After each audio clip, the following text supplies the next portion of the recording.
1 John 3, verses 17 and 18 said, "But whoever has the world's goods and sees his brother in need and closes his heart against him, how does the love of God abide in him? Little children, let us not love with word or with tongue, but in deed and truth." You know, as we're in this Christmas season, I know many of us are preoccupied with the gifts that we are going to give our families and friends. And some of us are those people who started last January and hunted around, and you already have the perfect thing found and wrapped. And some of us are the people who are begging our relatives and friends to fill out their Amazon wish list so that we can figure out what to get. And some of us will be shopping on Christmas Eve, picking up whatever strikes our fancy or is left at that point to give as a gift.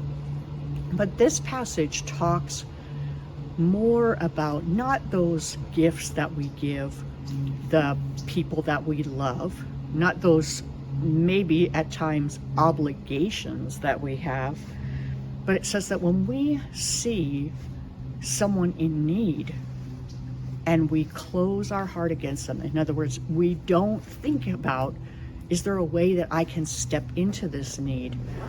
The question then becomes, how does the love of God abide in us?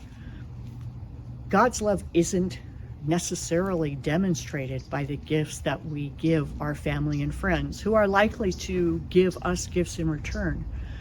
God's love, that loving in deed and in truth, not just by words, is demonstrated when we meet the needs of those around us, when our hearts are open to seeing those needs and then stepping into them. As you plan your Christmas shopping, I would encourage you to think about intentionally setting aside some amount of money to meet the needs that God presents to you. And then I would encourage you to pray and ask God to open your eyes, to open my eyes, to see the needs and to be bold enough to step into them. Those needs aren't always met just by money. Sometimes they're met by time, by being company for someone.